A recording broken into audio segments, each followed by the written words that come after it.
Welcome to केमोलिक education. तो आज हम बात करने वाले हैं टॉपिक ऑर्गेनिक केमिस्ट्री का, जो सबसे बेसिक सा टॉपिक है जिसका नाम है जीओसी।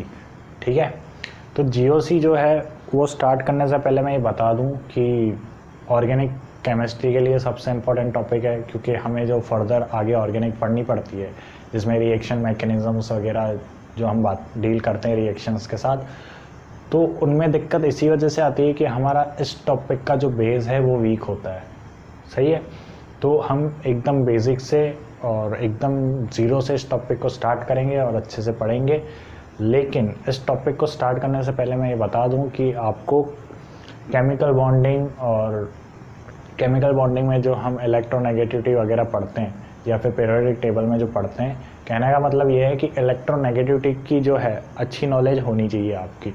ठीक है, इलेक्ट्रोनेगेटिविटी बहुत ज़्यादा यूज़ होती है क्योंकि ऑलमोस्ट सारी रिएक्शंस जो हैं, ठीक है, जो सारे इफ़ेक्ट्स जो हम सीखेंगे वो जनरली बेस्ड किस पर होते हैं, इलेक्ट्रोनेगेटिविटी पे ही बेस्ड हो रहे होते हैं।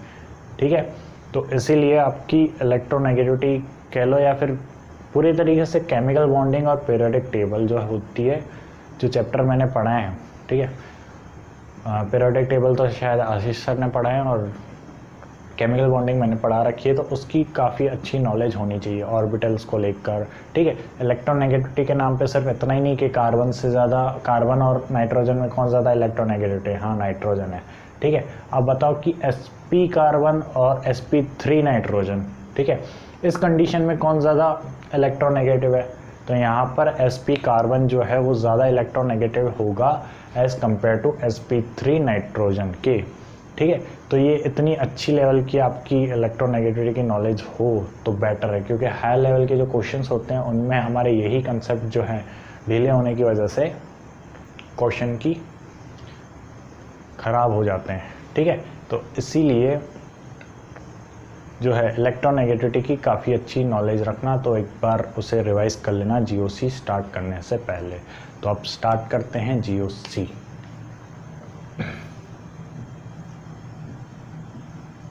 जीओसी जो है वो जनरली हम दो पार्ट में पढ़ते हैं, GOC first and GOC second. ठीक है, इससे पहले का जो पार्ट है जनरली जो पढ़ते हैं हम आइसोमेरिज्म वगैरह, आईयूपीएसी नेमिंग वगैरह। ठीक है, तो वो जो है वो आशीष सर पढ़ा देंगे या फिर बाद में मैं बना दूंगा, लेकिन जो ऑर्गेनिक पढ़ने के लिए मेजर टॉपिक है वो यही है। ठीक है, तो इसीलिए पहले इसको स्टार्ट कर लेते हैं। अब जीओसी फर्स्ट में तो हम जनरली इफ़ेक्ट्स के बारे में पढ़ते हैं, जैसे इंडक्टिव इफेक्ट हो गया, मेसोमेरिक इफेक्ट हो गया, रेजोनेंस इफेक्ट हो गया, हाइपर कॉन्जुगेशंस हो गए, तो इन सबको अप्लाई करना सीखते हैं। ठीक है, और जीओसी सेकंड में हम जनरली रिएक्शन के बारे में बात करते हैं कि रिएक्शन कौन सी है, SN1 SN2, ठीक है, न्यूक्लियोफिलिक एडिशन, इलेक्ट्रोफिलिक सब्सटीट्यूशंस वगैरह, ठीक है, सब्सटीट्यूशन एडिशन, ये सारी रिएक्शंस के बारे में हम जीओसी सेकंड में बात करते हैं। तो स्टेप बाय स्टेप हम सीखना स्टार्ट करते हैं। तो पहले जीओसी फर्स्ट में हम सारे इफेक्ट्स को पढ़ लेते हैं एक बार। ठीक है, तो स्टार्ट करते हैं। जनरली रिएक्शंस में होता क्या है, जनरली रिएक्शन में क्या होता है कि कुछ बॉन्ड्स टूट रहे होते हैं और कुछ बॉन्ड्स, नए बॉन्ड्स बन रहे होते हैं। जैसे एक सिंपल सा ओवरव्यू लूँ, जैसे AC, ठीक है, ये एक मॉलिक्यूल है और एक और मॉलिक्यूल है B और D। ठीक है, ये एक मॉलिक्यूल है। जब ये रिएक्शन प्रोसीड हो रही है तो जो प्रोडक्ट बनता है, ठीक है, ये जब रिएक्शन हो रही है तो जब प्रोडक्ट बनता है वो AB बन रहा है, ठीक है, और CD बन रहा है। ठीक है, तो जब रिएक्शन हुई किसी टेम्परेचर पे ले लो या किसी कंडीशंस पर ले लो, जिस भी कंडीशन पे हो रही है, ठीक है, ये रिएक्शन हो रही है।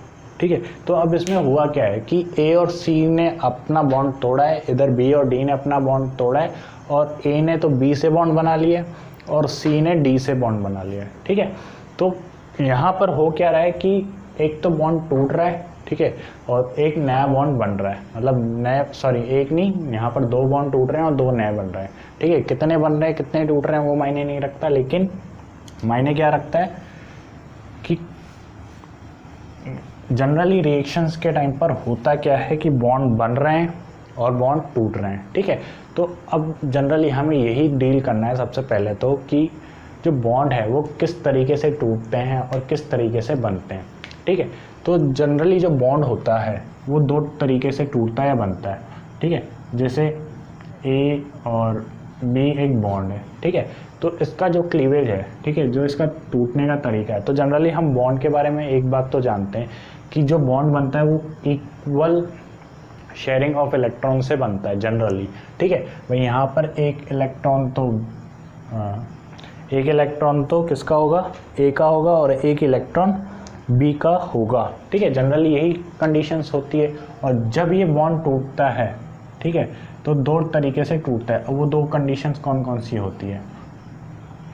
एक तो होती है होमोलाइटिक क्लीवेज, ठीक है, और एक होता है हेट्रोलाइटिक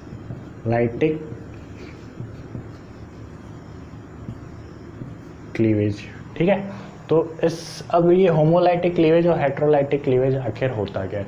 तो ज़रा ध्यान से देखो, यहाँ पर होमो का मतलब क्या होता है? बराबर या सेम, ठीक है। तो जब इस टाइप का क्लीवेज हो रहा होता है, ठीक है, ए और बी का जो बॉन्ड है, ठीक है, तो इसमें क्या होता है कि जो बॉन्ड टूटता है वो इक्वल शेयरिंग ऑफ इलेक्ट्रॉन से टूटता है, यानी कि ए अपना इलेक्ट्रॉन लेकर अलग हो जाता है और बी भी अपना इलेक्ट्रॉन लेकर अलग हो जाता है, ठीक है। और इस कंडीशन में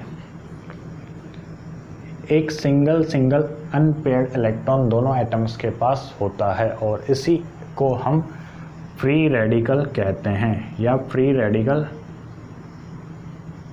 एटम कहते हैं, ठीक है। जब भी किसी एटम के पास अगर या मॉलिक्यूल के पास एक फ्री इलेक्ट्रॉन है, ठीक है, एक सिंगल अनपेयर्ड इलेक्ट्रॉन है, तो उसे हम फ्री रेडिकल कहते हैं, ठीक है। और ये कब बनता है? जब होमोलाइटिक क्लीवेज हो रहा हो, ठीक है। और हेट्रोलाइटिक क्लीवेज का मतलब क्या होता है? हेट्रोलाइटिक क्लीवेज मतलब हेट्रो वर्ड आ रहा है, हेट्रो का मतलब क्या होता है? अलग अलग, यानी कि इस कंडीशन में क्या होता है कि जो ए और बी का बॉन्ड है, तो इसमें क्या होता है कि एक सिचुएशन ऐसी होती है कि ये जो दोनों इलेक्ट्रॉन हैं जो बॉन्ड के, ठीक है, तो वो एक कोई भी एटम लेकर निकल जाता है, यानी कि दोनों के दोनों जो इलेक्ट्रॉन्स हैं बॉन्ड के, वो एक ही एटम लेकर जाता है, ठीक है। जैसे सपोज करो कि ए लेकर जा रहा है, ठीक है, तो ए पर कौन सा चार्ज आ जाएगा? नेगेटिव चार्ज आ जाएगा, और बी पर कौन सा चार्ज आ जाएगा? पॉजिटिव चार्ज आ जाएगा, ठीक है। क्योंकि एक खुद का इलेक्ट्रॉन तो था ही सही उसका, एक और इलेक्ट्रॉन लेकर जा रहा है, यानी कि अपने ऊपर नेगेटिव चार्ज बना रहा है, ठीक है। आयंस वगैरह में हम जनरली पढ़ते हैं, ये बेसिक सी बात है, ठीक है। तो अब इनको हम जनरली क्या कहते हैं? आयंस कहते हैं, ठीक है। अब ए और बी जनरली जो हेट्रोलाइटिक क्लीवेज होगा वो क्यों होगा? क्योंकि यहाँ पर डेल्टा ई एन जो होगा वो ज़्यादा होगा। डेल्टा ई एन क्या होता है? इलेक्ट्रोनेगेटिविटी क्या होती है? इलेक्ट्रॉन को खींचने की पावर, ठीक है। अब ए सपोज करो, यहाँ पर ए जो है वो हाई ई एन का एटम है, ठीक है, इसकी ई एन बहुत ज़्यादा है एज़ कंपेयर टू बी। तो ई एन ज़्यादा होगा तो ये बॉन्ड के इलेक्ट्रॉन्स को अपनी तरफ रखना पसंद करेगा, ठीक है। और जब भी ज़्यादा ई एन होने की वजह से जब भी ये बॉन्ड टूटेगा तो जो इलेक्ट्रॉन है वो हाई ई एन का एटम लेकर जाएगा, ठीक है। तो इसी सिचुएशन को हम कहते हैं हेट्रोलाइटिक क्लीवेज, ठीक है। तो होमोलाइटिक क्लीवेज और हेट्रोलाइटिक क्लीवेज का मतलब क्या होता है वो क्लियर हो गया, ठीक है। और इसी कंडीशंस पर, ठीक है, मतलब कौन से क्लीवेज में फ्री रेडिकल का फॉर्मेशन होता है और कौन से क्लीवेज में आयन का फॉर्मेशन होता है, तो ये भी बात क्लियर हो गई। अब ज़रा कंडीशंस की बात कर लेते हैं कि कौन सी कंडीशन में तो फ्री रेडिकल का फॉर्मेशन होगा, यानी कि होमोलाइटिक क्लीवेज होगी, और कौन सी कंडीशन पे हेट्रोलाइटिक क्लीवेज होगी, ठीक है। तो सबसे पहली कंडीशन तो ये है, होमोलाइटिक क्लीवेज के लिए पढ़ लेते हैं, ठीक है। होमोलाइटिक क्लीवेज के लिए जो कंडीशन है सबसे पहली, तो वो ये है conditions for homolytic cleavage, heading डाल दो और उसको नोट कर लो एक बार। तो सबसे पहले तो ये है कि फ्री रेडिकल जो होते हैं वो कौन सी कंडीशन पे बढ़ते हैं? एक तो हाई टेम्परेचर, ठीक है। फ्री रेडिकल बनने के लिए हाई टेम्परेचर की नीड होती है, ठीक है। जनरली इस रिएक्शन में होमोलाइटिक क्लीवेज करने के लिए हमें हाई टेम्परेचर की नीड होगी। दूसरी, लाइट की प्रेजेंस में भी होता है जनरली, ठीक है, जिसको हम एच म्यू से डिनोट करते हैं। और सबसे इम्पोर्टेंट, नॉन पोलर सॉल्वेंट, ठीक है। होमोलाइटिक क्लीवेज जो होगा वो जनरली नॉन पोलर सॉल्वेंट में ही होगा। और नॉन पोलर सॉल्वेंट जनरली कौन से होते हैं? CCl4 हो गया, ठीक है, टेट्राहाइड्रोफ्यूरेन हो गया, ये जनरली नॉन पोलर सॉल्वेंट होते हैं। और इन्हीं सॉल्वेंट में जो है होमोलाइटिक क्लीवेज होगा। और एक कंडीशन ले लो कि डेल्टा EN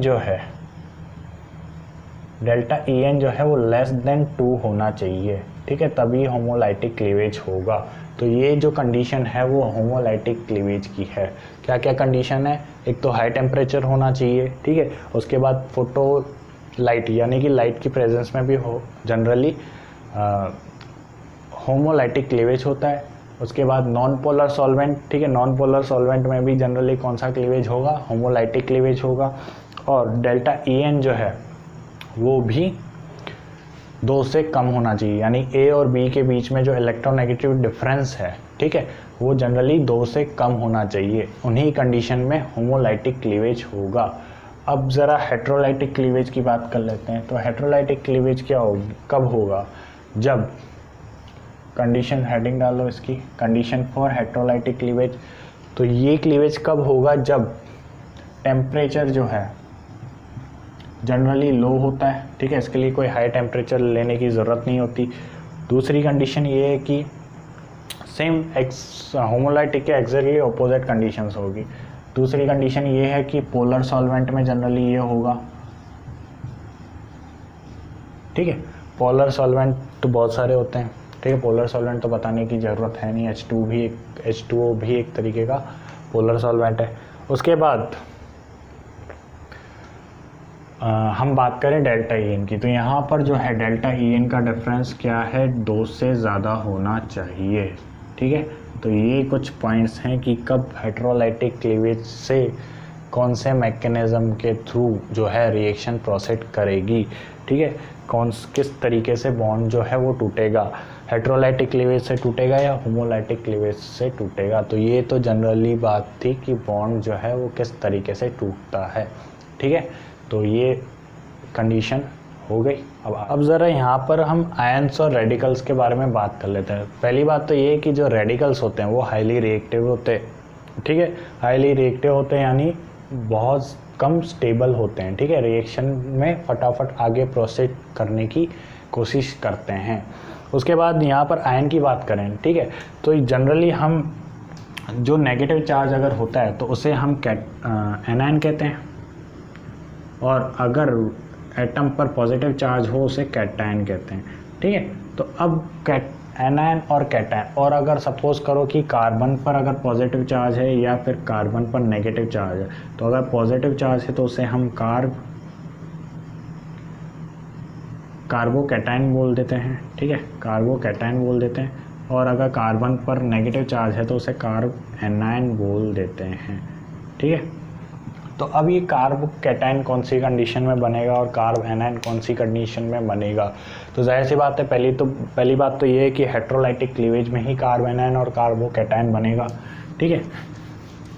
लेकिन अब डिसीजन कौन लेगा? जैसे सपोज करो एग्जांपल लेता हूँ मैं, CH3 के साथ एक जगह तो क्लोरीन अटैच्ड है और एक जगह CH3 के साथ हाइड्रोजन अटैच्ड है, ठीक है। तो जब ये बॉन्ड टूटेगा तो कौन सा कार्बन बनेगा? तो ज़रा यहाँ पर देखना कि यहाँ पर जो क्लोरीन है वो हाई EN का एटम है, ठीक है। तो जाहिर सी बात है कि जो बॉन्ड के इलेक्ट्रॉन है वो लेकर निकलेगा। तो अब यहाँ पर जो मिथाइल ग्रुप है उस पर कौन सा चार्ज आ जाएगा? पॉजिटिव चार्ज आ जाएगा, ठीक है। और यहाँ पर जो है हाइड्रोजन लो EN का एटम है, तो यहाँ पर तो मिथाइल ग्रुप अपने इलेक्ट्रॉन लेकर निकलेगा। तो यहाँ पर जो मिथाइल पर चार्ज है वो नेगेटिव चार्ज आएगा, ठीक है। तो यानी कि जो कार्बोकैटायन बनेगा या कार्ब एनायन बनेगा, वो किस कंडीशन पर डिपेंड करता है कि वो कौन से एटम से, साइड एटम से अटैच्ड है। ठीक है, अगर हाई EN एटम से अटैच्ड है तो इलेक्ट्रॉन लेकर जाएगा, तो यानी कि कौन सा कार्बन का फॉर्मेशन होगा, कार्बोकैटायन। और अगर इलेक्ट्रॉन देकर जा रहा है यानी कि लो EN एटम से अटैच्ड है तो कौन से एटम का फॉर्मेशन होगा या कौन से आयन का फॉर्मेशन होगा, कार्ब एनायन का फॉर्मेशन होगा। ठीक है, तो ये तो हो गई जनरल बातें कि किस तरीके से बॉन्ड क्लीवेज होगा और किस तरीके से कौन से आयन का फॉर्मेशन। आइडेंटिफिकेशन या classification of substrate and reagent. Substrate and reagent, ठीक है, कि सबस्ट्रेट कोई भी रिएक्शन अगर हो रही है तो उसमें सबस्ट्रेट कौन सा है और रिएजेंट कौन सा है। तो जनरली अगर मैं एक बात बताऊं तो जनरली ये आइडेंटिफाई करना बहुत ही ज़्यादा मुश्किल होता है कि जो रिएक्शन हो रही है उसमें कौन तो सबस्ट्रेट है और कौन रिएजेंट है। जैसे मैं एक एग्जांपल लेकर बताता हूँ कि सपोज करो ये RX रिएक्शन हो रही है C2, ठीक है, और जब ये रिएक्शन होगी तो प्रोडक्ट क्या होगा,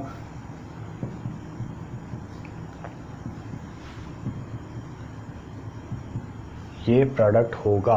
ठीक है, तो यहाँ पर जो एरो के बाद जो बनता है ये तो प्रोडक्ट होता है। ठीक है, यहाँ पर कोई डिस्कशन करने वाली बात नहीं है। अब ये दोनों रिएक्टेंट स्पीसीज़ हैं। ठीक है, ये दोनों रिएक्टेंट स्पीसीज़ है। अब इनमें से कौन तो रिएजेंट है और कौन सबस्ट्रेट है, ठीक है, ये आइडेंटिफाई करना है। तो जनरली ये आइडेंटिफाई करना बहुत ज़्यादा मुश्किल होता है, लेकिन जो ज़्यादा चार्ज का होता है, ठीक है, जनरली यहाँ पर आप देखो कि यहाँ पर चार्ज ज़्यादा होगा। क्यों? क्योंकि यहाँ पे सोडियम जो है वो मेटल है, तो मेटल तो बहुत ज़्यादा इलेक्ट्रॉन डोनेट करने की टेंडेंसी रखता है और ऑक्सीजन हाई इनका आइटम है। ठीक है, तो जनरली जो ज़्यादा चार्ज स्पीसीज़ होती है वो रिएजेंट होती है। ठीक है, और जो अनदर स्पीसीज़ होती है जिस पर रिएक्शन हो रहा है वो सबस्ट्रेट होती है। ठीक है, तो यानी कि किस बेस पे डिसाइड करोगे आप, चार्ज के बेस पे डिसाइड करोगे कि जिस पर चार्ज ज़्यादा होगा, ठीक है, जो जनरली ज़्यादा आराम से टूट रहा होगा वो क्या होगा, वो रिएजेंट होगा। अब जनरली रिएजेंट भी जो होते हैं वो दो टाइप के होते हैं। दो टाइप के इन द सेंस कि जैसे सपोज वो रिएजेंट जो अटैक करते हैं ऑन पॉजिटिव साइट, ठीक है, पॉजिटिव साइट पर अटैक करने वाले, और दूसरे कौन से होंगे, अटैक ऑन नेगेटिव साइट। ठीक है, अटैक ऑन नेगेटिव साइट। पहली बात तो ये अटैक कहाँ कर रहे हैं, सबस्ट्रेट पे। ठीक है, अब जो अटैक करेंगे पॉजिटिव साइट, पॉजिटिव साइट यानी का पॉजिटिव साइट का मतलब क्या है, पॉजिटिव साइड यानी कि वो जो साइट है वो इलेक्ट्रॉन डेफिशिएंट है। भाई सही बात है, अगर वो इलेक्ट्रॉन डेफिशिएंट है तो उस पर जो रिएजेंट अटैक करेगा वो कैसा होगा, जो रिएजेंट अटैक कर रहा है, ठीक है, जो रिएजेंट अटैक कर रहा है उस इलेक्ट्रॉन डेफिशिएंट साइट पर, तो वो रिएजेंट तो इलेक्ट्रॉन रिच होगा। ठीक है, और इलेक्ट्रॉन रिच को हम न्यूक्लियोफाइल कहते हैं। ठीक है, तो इसीलिए जो न्यूक्लियोफाइल है वो कहाँ अटैक करता है, एट पॉजिटिव साइड, या फिर यूँ कह लो इलेक्ट्रॉन डेफिशिएंट साइड। ठीक है, तो जो रिएजेंट इलेक्ट्रॉन रिच होगा तो उसे हम जनरली क्या कहेंगे, इलेक्ट्रोफाइल कहेंगे। और इलेक्ट्रॉन रिच जो चीज़ है, ठीक है, इलेक्ट्रॉन रिच रिएजेंट है, वो कौन सी साइट पर अटैक करेगा, सबस्ट्रेट की इलेक्ट्रॉन डेफिशिएंट साइट पर अटैक करेगा। ठीक है, सिमिलरली अब ज़रा यहाँ देखना, नेगेटिव साइट का मतलब क्या है, नेगेटिव साइट यानी कि इलेक्ट्रॉन रिच साइट। ठीक है, तो इलेक्ट्रॉन रिच साइट पर कौन अटैक करेगा, जो रिएजेंट अटैक करेगा। ठीक है, जो रिएजेंट अटैक करेगा वो रिएजेंट बेसिकली कैसा होगा, वो इलेक्ट्रॉन डेफिशिएंट होगा। ठीक है, और इलेक्ट्रॉन डेफिशिएंट जो रिएजेंट होता है उसे हम इलेक्ट्रोफाइल कहते हैं, ठीक है, इलेक्ट्रोफाइल कहते हैं, ठीक है। उसका हम कुछ इस तरीके से रिप्रेजेंट करते हैं और न्यूक्लियोफाइल को हम इस तरीके से रिप्रेजेंट करते हैं। तो इलेक्ट्रोफाइल अब जो है वो एक तरीके से इलेक्ट्रॉन डेफिशिएंट रिएजेंट होता है और न्यूक्लियोफाइल कैसा है, इलेक्ट्रॉन रिच रिएजेंट है, ठीक है। तो इस बेस पर हम रिएजेंट को क्लासिफाई करते हैं, ठीक है, इलेक्ट्रोफाइल और न्यूक्लियोफाइल। अब ज़रा इनके एग्जांपल्स देख लेते हैं। न्यूक्लियोफाइल के क्या एग्जांपल्स हैं भाई? न्यूक्लियोफाइल जनरली हम कैसे हैं, इलेक्ट्रॉन रिच हैं। तो इलेक्ट्रॉन रिच यानी कि जनरली इन पर या तो नेगेटिव चार्ज होगा, ठीक है, या फिर इनके पास लोन पेयर्स प्रेजेंट होंगे डोनेट करने के लिए, ठीक है। तो ऐसे ही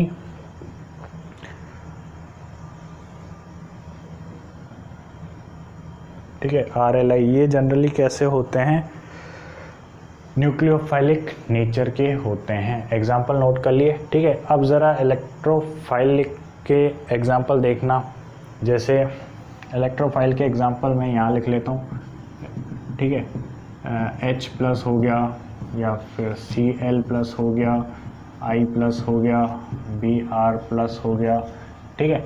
ये जनरली जिन पर पॉजिटिव चार्ज होंगे या फिर जो इलेक्ट्रॉन डेफिशिएंट होंगे वो, अब इलेक्ट्रॉन डेफिशिएंट देखना तो आपको अच्छे से आता ही है, ठीक है। उस बेस पर हम इलेक्ट्रोफाइल और न्यूक्लियोफाइल को डिफरेंशिएट कर लेंगे। तो ये तो बात हो गई रिएजेंट की। तो ये जो बात थी इतनी सी जो अभी तक हमने करी, ये जनरल नॉलेज की बात थी जो या तो आपको पता होगा, ठीक है, और अगर नहीं पता है तो अब आप पता कर चुके हो या जान चुके हो, ठीक है।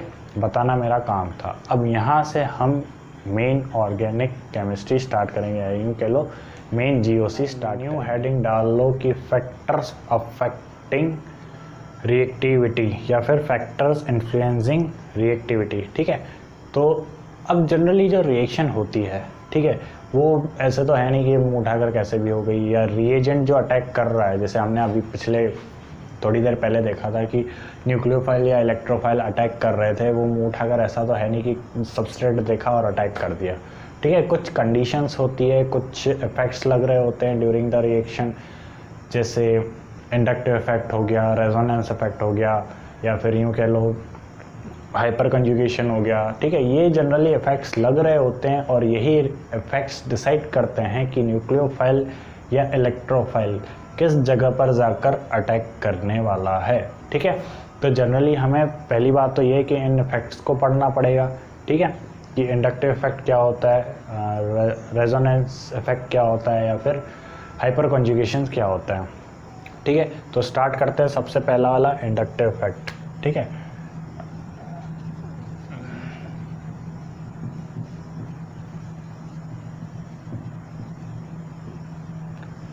यहाँ पर हम सुंदर सुंदर नोट्स नहीं बना रहे कि यहाँ पर पहले मैं तुम्हें इन्फ्लुएंसिंग फिर उसका ग्राफ बनाऊँ, फिर यहाँ पर इंडक्टिव इफेक्ट लिस्ट बनाया है, ठीक है। हम कॉन्सेप्ट सीख रहे हैं हर बात का, क्योंकि तुम्हारे एग्ज़ाम में कोई ये नोट्स नहीं बनाने या तुम्हें कुछ लिखना नहीं है, तुम्हें सही आंसर डिटरमाइन करना है और उसे टिक करना है। तो वो आंसर सुंदर सुंदर नोट से नहीं, कॉन्सेप्ट सीखने से आएगा, ठीक है। तो हम कॉन्सेप्ट सीखेंगे सीधा कि इंडक्टिव इफेक्ट होता क्या है। और जो जनरली जो स्टूडेंट्स को दिक्कत आती है वो ये आती है कि सर हमें इंडक्टिव इफेक्ट क्या होता है, हाइपर कंजुगेशन क्या होता है और रेजोनेंस इफेक्ट, ये सारे इफेक्ट्स तो हमें समझ में आ गए कि क्या होता है, लेकिन इन्हें अप्लाई किस तरीके से करते हैं, ठीक है। क्वेश्चन में हमें समझ ही नहीं आ रहा कि हम कब रेजोनेंस इफेक्ट लगाएं, कब हम इंडक्टिव इफेक्ट लगाएं, ठीक है।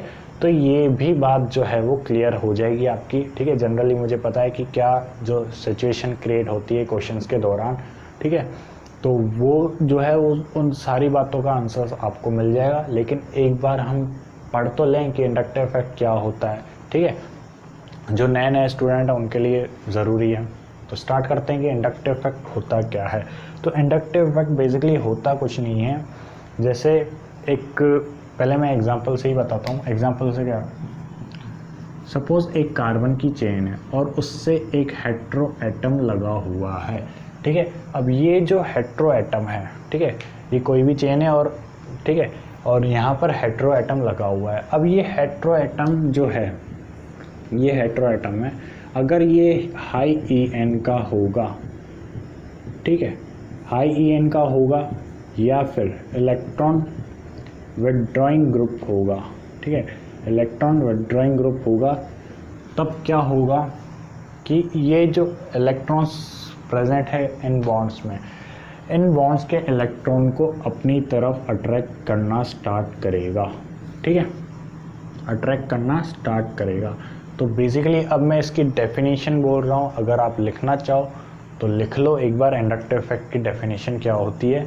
तो the electron density move towards the more EN atom of the bond, ठीक है, which result in the formation of covalent bond, ठीक है। तो जनरली होता कुछ नहीं है कि द जो इलेक्ट्रॉनिक डेंसिटी होती है, ठीक है, वो हाई EN की तरफ मूव करना स्टार्ट करती है, लेकिन यानी कि कहने का मतलब ये है कि ये जो हेट्रो एटम प्रेजेंट है, ठीक है, अगर ये इलेक्ट्रॉन विथड्रॉइंग ग्रुप है तो ये सारे इलेक्ट्रॉन्स को अपनी तरफ खींचेगा, लेकिन जो एडजेसेंट कार्बन है उससे बहुत ज़्यादा इलेक्ट्रॉन्स खींचेगा, ठीक है। जैसे मैं नंबरिंग कर देता हूँ, जो हेट्रो एटम से डायरेक्टली अटैच्ड है, ये बीटा, ये गामा, सॉरी ये गामा, ये डेल्टा, ठीक है। तो अगर ये नेमिंग कर रखी है, अगर हेट्रो एटम जो है, ठीक है, वो अल्फ़ा कार्बन से तो बहुत ज़्यादा अपने इलेक्ट्रॉन्स खींच रहा होगा, तो यहाँ पर जो पॉजिटिव चार्ज जनरेट होगा वो बहुत ज़्यादा होगा, और एज़ कम्पेयर टू इस पोजीशन और थोड़ा सा कम होगा, यहाँ पर बिल्कुल ही कम होगा, और यहाँ पर तो लग ही नहीं रहा होगा, ठीक है, बिल्कुल हल्का सा लग रहा होगा। तो यानी कि ये इफेक्ट जो है वो ऐसा नहीं है कि इलेक्ट्रॉन बिल्कुल ही उस हेट्रो एटम ने ले लिए हैं, ठीक है, बिल्कुल हेट्रो एटम ने नहीं लिए हैं, सिर्फ अपनी तरफ खींच लिए हैं, ठीक है। तो यहाँ पर सिर्फ शिफ्टिंग हुई है, ठीक है, ट्रांसफ़र नहीं हुआ है, ठीक है, ये बात को ध्यान रखना कि यहाँ पर शिफ्टिंग हुई है, ट्रांसफ़र नहीं हुआ है इलेक्ट्रॉन का, ठीक है। तो ये होती है इंडक्टिव इफेक्ट, ठीक है।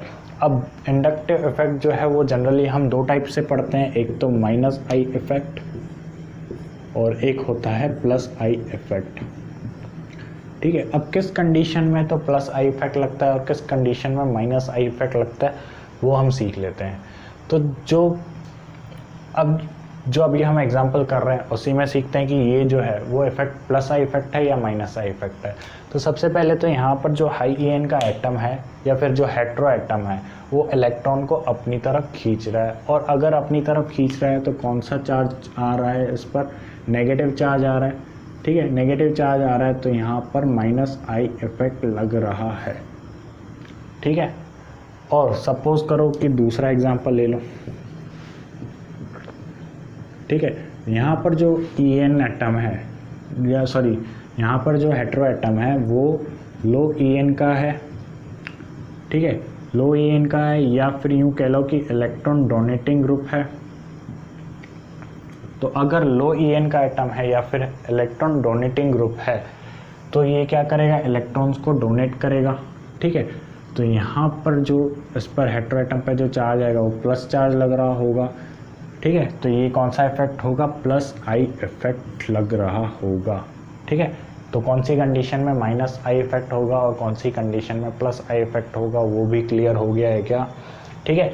अब यहाँ पर भी सेम कंडीशन होगी कि जो हेट्रो एटम से अल्फ़ा चार्ज है, बीटा चार्ज है, गामा है और डेल्टा है, सॉरी गामा एंड डेल्टा, कोई भी डेल्टा ले लो यार, ठीक है।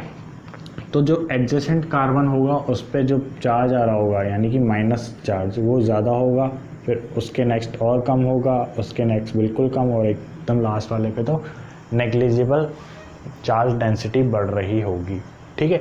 तो ये कुछ इंडक्टिव इफेक्ट की कंडीशंस हैं, ठीक है। क्लियर हो गया है क्या कि कौन सी कंडीशन में तो -I इफेक्ट लगेगा और कौन सी कंडीशन में +I इफेक्ट लगेगा, ठीक है।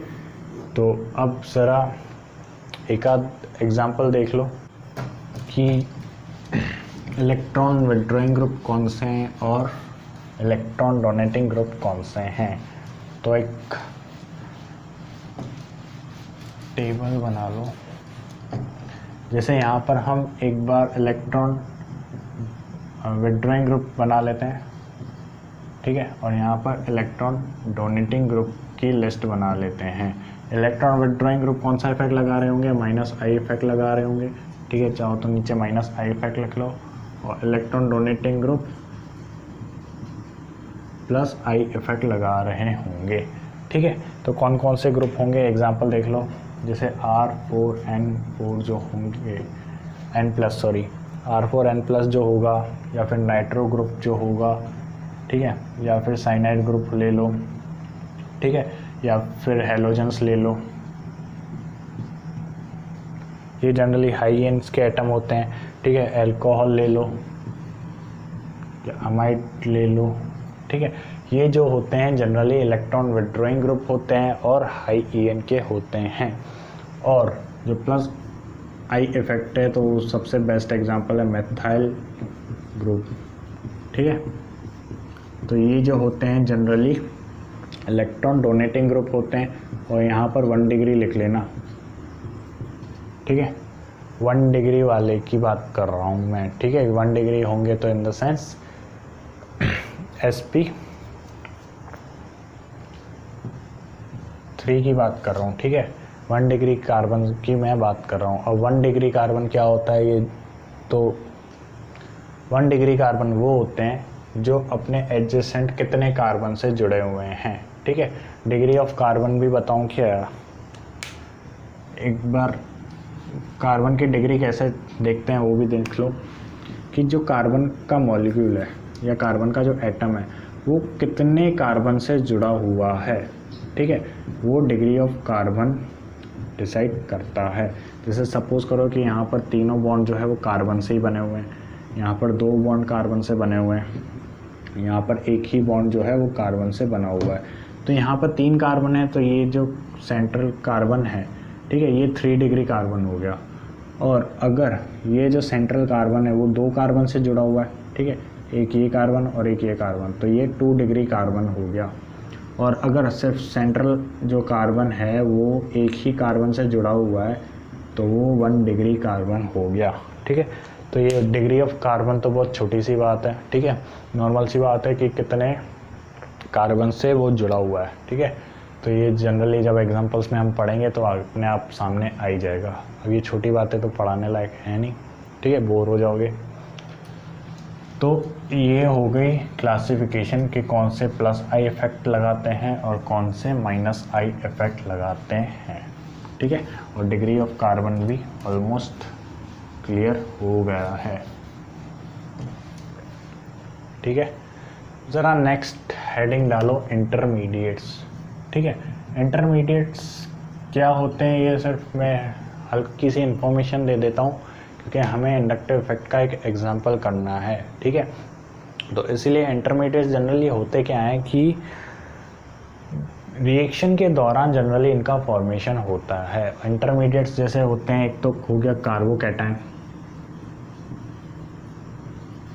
ठीक है, दूसरा जो अभी हमने पढ़ा कार्ब एनायन जो हो गया, तीसरा फ्री रेडिकल, ठीक है। या जनरली इन्हीं 3 टाइप के जो है वो बन रहे होते हैं, और भी टाइप के जो होते हैं क्या बोलते हैं इंटरमीडिएट्स होते हैं, जैसे बेंजाइन ले लो, कार्बिन ले लो, कार्बाइन ले लो, ठीक है। ये और भी टाइप के इंटरमीडिएट्स होते हैं, लेकिन इनको यहाँ पर डील करने की ज़रूरत नहीं है। ये जब काम आएंगे तब मैं बता दूंगा कि ये भी एक टाइप के इंटरमीडिएट हैं। लेकिन जो जनरली हमें इंटरमीडिएट्स पढ़ने हैं वो कार्बोकैटायन, कार्बन और फ्री रेडिकल, ये 3 टाइप के इंटरमीडिएट्स होते हैं। इंटरमीडिएट्स क्या होते हैं वो क्लियर हो गया है क्या।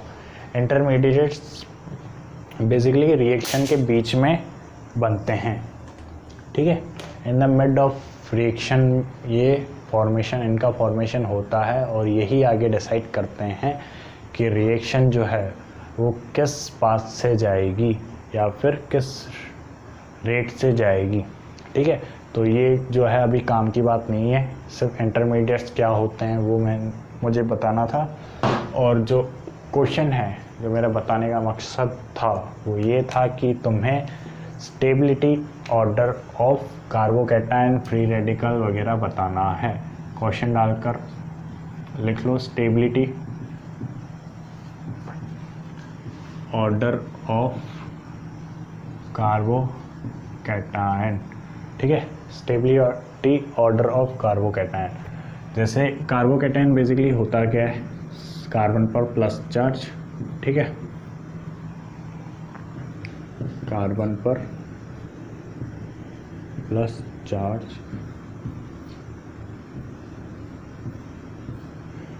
ठीक है। अब यहाँ पर देखना कि अगर एक कंडीशन में तो ये है कि यहाँ पर मिथाइल ग्रुप लगा हुआ है तीनों जगह, ठीक है, यहाँ पर दो जगह मिथाइल ग्रुप लगा हुआ है और एक जगह हाइड्रोजन लगा हुआ है, यहाँ पर सिर्फ एक जगह मिथाइल ग्रुप लगा हुआ है और दो जगह हाइड्रोजन लगा हुआ है, ठीक है। अब इनका स्टेबिलिटी ऑर्डर तुम्हें देखना है कि कौन सा जो कार्बोकैटायन है, इसको 1 नंबर दे दो, इसको 2 नंबर दे दो, इसको 3 नंबर दे दो, तो कौन सा कार्बोकैटायन ज़्यादा स्टेबल होगा और कौन सा कार्बोकैटायन कम स्टेबल होगा, ठीक है। तो इसकी स्टेबिलिटी हम अब कैसे डिसाइड करेंगे, तो ज़रा ध्यान से सुनना कि कार्बोकैटायन जो स्पीसीज़ होती है वो कैसी स्पीसीज़ है। अब ये जो है इलेक्ट्रॉन डेफिशिएंट स्पीसीज़ है, ठीक है, ये सारी कैसी स्पीसीज़ है, इलेक्ट्रॉन डेफिशिएंट स्पीसीज़ है। तो अब अगर जो साइड एटम है वो अगर इलेक्ट्रॉन डोनेटिंग ग्रुप होंगे तो क्या मॉलिक्यूल की स्टेबिलिटी बढ़ जाएगी क्या। स्टेबिलिटी के मामले में एक बात हमेशा ध्यान रखना कि neutral species is always more stable then charged species, ठीक है, चाहे वो पॉजिटिव चार्ज हो या नेगेटिव चार्ज हो, हमेशा न्यूट्रल स्पीसीज ही ज़्यादा स्टेबल होगी as compare to charge species, ठीक है। तो ये पॉइंट नोट डाल के लिख लेना एक बार। अब ज़रा हम क्वेश्चन पर ध्यान देते हैं कि क्वेश्चन क्या था कि हमें स्टेबिलिटी ऑर्डर हमें देखना है। तो अब ज़रा साइड आइटम देखो, यहाँ पर तीनों के तीनों मिथाइल ग्रुप हैं और मिथाइल ग्रुप कैसा होता है, इलेक्ट्रॉन डोनेटिंग ग्रुप होता है। अगर इलेक्ट्रॉन डोनेटिंग ग्रुप है ये, ठीक है, तो ये इलेक्ट्रॉन डोनेट करेगा, ये भी इलेक्ट्रॉन डोनेट करेगा और ये भी इलेक्ट्रॉन डोनेट करेगा, ठीक है। तो यानी कि 3 जगह से मिथाइल जो कार्बन डेफिशिएंट है उसे 3 जगह से इलेक्ट्रॉन डेंसिटी मिल रही है। तो इस वजह से इसकी जो वैकेंसी है, जो खालीपन है, वो दूर हो जाएगा क्या, तो इसकी स्टेबिलिटी जो है वो बढ़ जाएगी, ठीक है। और यहाँ पर सिर्फ 2 ही ऐसे मिथाइल ग्रुप हैं जो इलेक्ट्रॉन डोनेट कर रहे हैं और यहाँ पर सिर्फ लास्ट वाले एग्जांपल में एक ही मिथाइल ग्रुप प्रेजेंट है जो इलेक्ट्रॉन डेंसिटी इसको प्रोवाइड कर रहा है, ठीक है। तो जहाँ पर इलेक्ट्रॉन डेंसिटी प्रोवाइड करने वाले साइड एटम्स ज़्यादा होंगे तो उसकी स्टेबिलिटी ज़्यादा होगी क्या, इन केस ऑफ कार्बोकैटायन, बिल्कुल होगी, ठीक है। तो जो स्टेबिलिटी ऑर्डर आएगा वो क्या आएगा, 1 की स्टेबिलिटी ज़्यादा होगी एज़ कम्पेयर टू 2 और 2 की स्टेबिलिटी ज़्यादा होगी एज़ कम्पेयर टू 3, ठीक है। तो ये तो हो गया स्टेबिलिटी ऑर्डर। अब अगर एक और एग्जांपल ले लो, सेम केस है,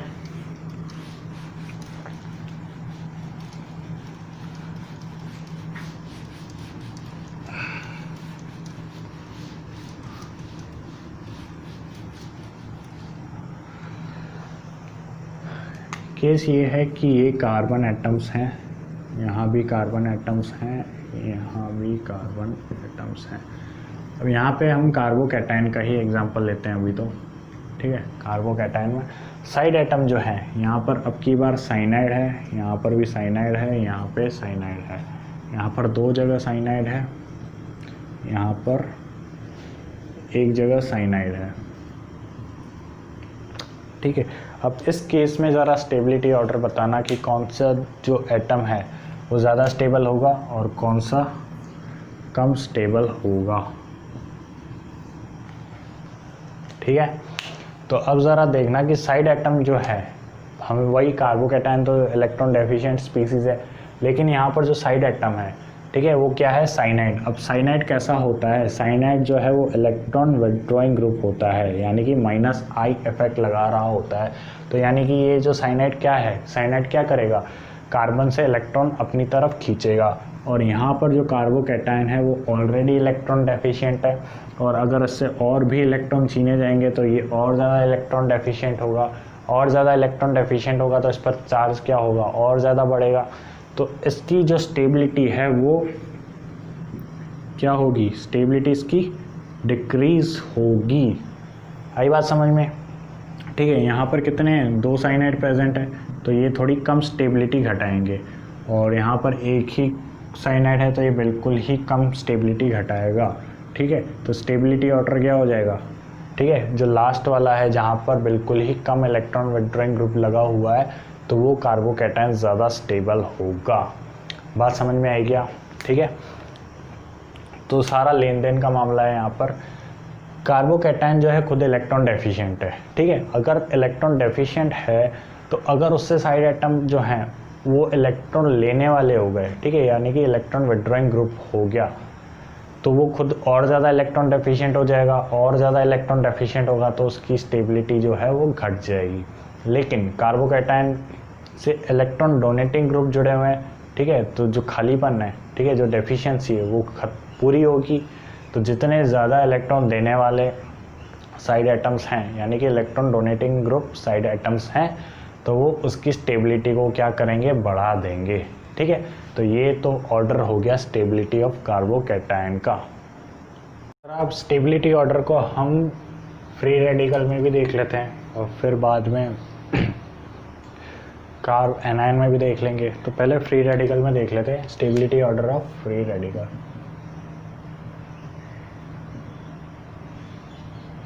ठीक है, तो stability order of free radical की स्टेबिलिटी भी हम सेम तरीके से देखते हैं जैसे कार्बोकैटायन में देख रहे थे। ठीक है, कार्बोकैटायन में जैसे वही एग्जांपल लेते हैं।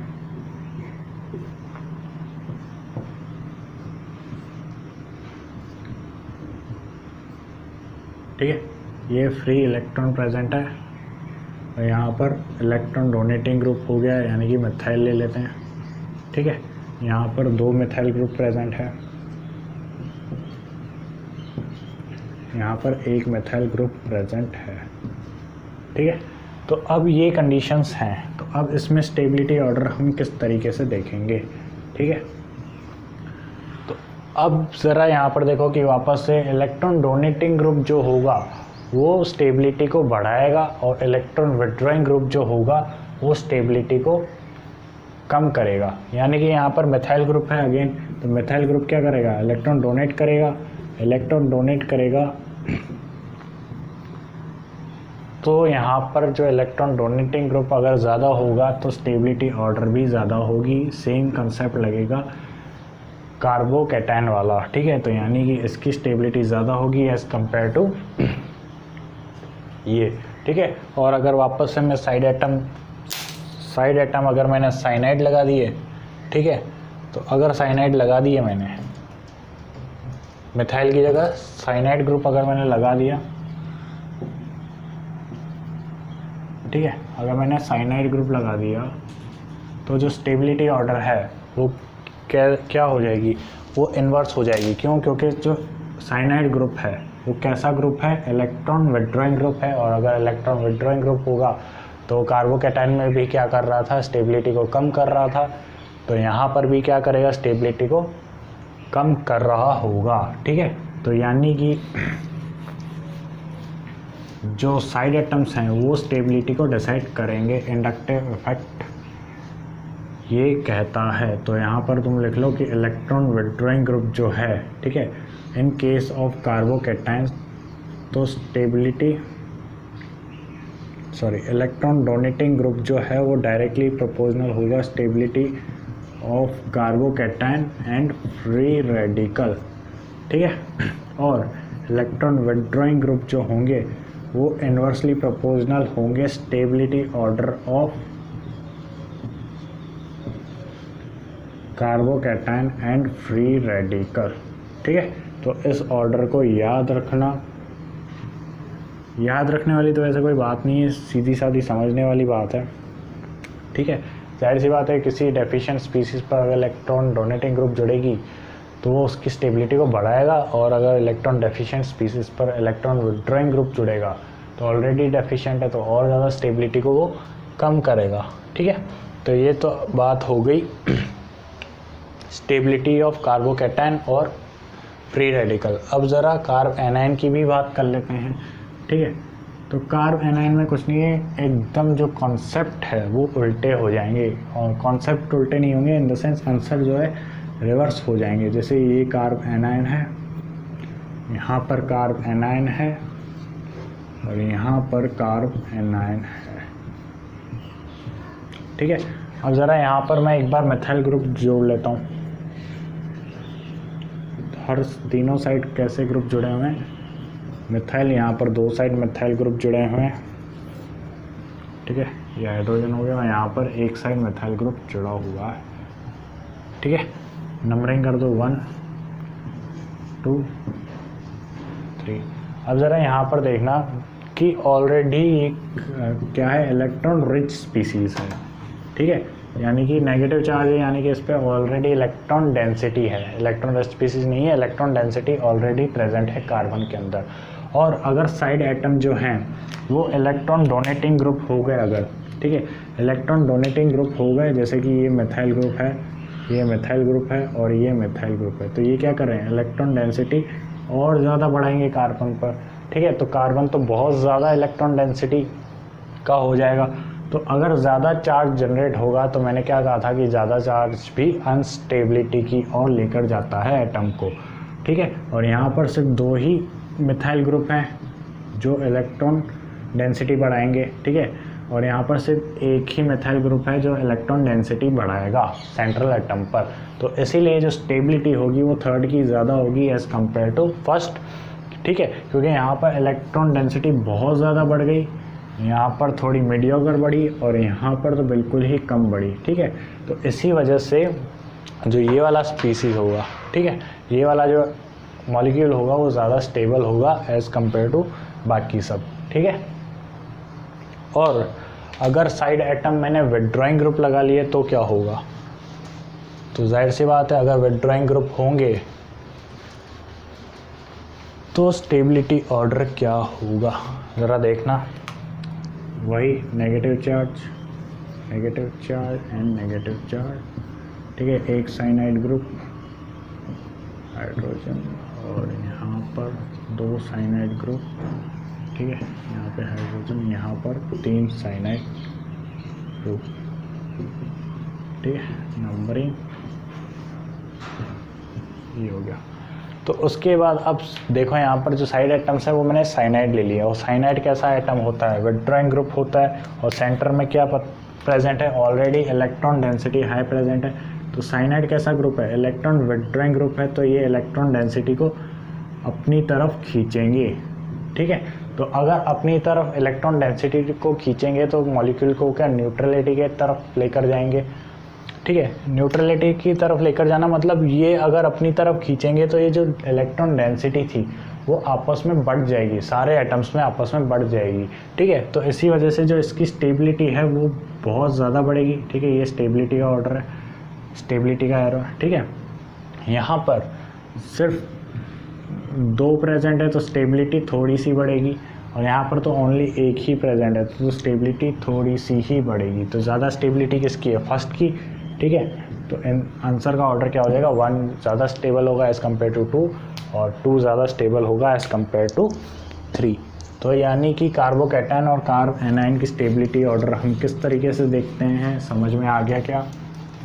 ठीक है, तो इसी तरीके से हम स्टेबिलिटी ऑर्डर देखते हैं। तो कार्बोकैटायन में अगर इलेक्ट्रॉन विथड्रॉइंग ग्रुप जुड़ रहा है तो स्टेबिलिटी जो होगी वो डायरेक्टली प्रोपोर्शनल होगी कार्ब एनायन के, और अगर इलेक्ट्रॉन डोनेटिंग ग्रुप होगा तो स्टेबिलिटी ऑर्डर जो है वो इन्वर्सली प्रोपोर्शनल होगी कार्ब एनायन के। ठीक है, तो ये इस बात को ध्यान रखना, ताला लगा के लिख लो। ठीक है, तो जो ऑर्डर है वो इससे निकल जाएगा कि स्टेबिलिटी ऑर्डर हम किस बेसिस पर देखते हैं। ठीक है, तो इंडक्टिव इफेक्ट किस तरीके से लगता है वो समझ में आ गया क्या। साइड एटम जो थे वो इंडक्टिव इफेक्ट ही लगा रहे थे यहाँ पर। ठीक है, इंडक्टिव इफेक्ट जो है इलेक्ट्रॉन डेंसिटी बढ़ा रहे थे या कम कर रहे थे, वो इंडक्टिव इफेक्ट के थ्रू ही कर रहे थे। ठीक है, मैंने तीनों एग्जांपल्स में इंडक्टिव इफेक्ट का नाम ही नहीं लिया, तो ऐसा नहीं कि इंडक्टिव इफेक्ट लग रहा है कि नहीं। इलेक्ट्रॉन डेंसिटी जो थी इन तीनों में, कार्बोकैटायन, कार्बोएनायन और फ्री रेडिकल, जो डेंसिटी कम ज़्यादा हो रही थी वो इंडक्टिव इफेक्ट के थ्रू ही हो रही थी। ठीक है, तो इस बात को ध्यान रखना। अब नेक्स्ट जो अपना टॉपिक होगा वो होगा हाइपर कॉन्जुगेशन।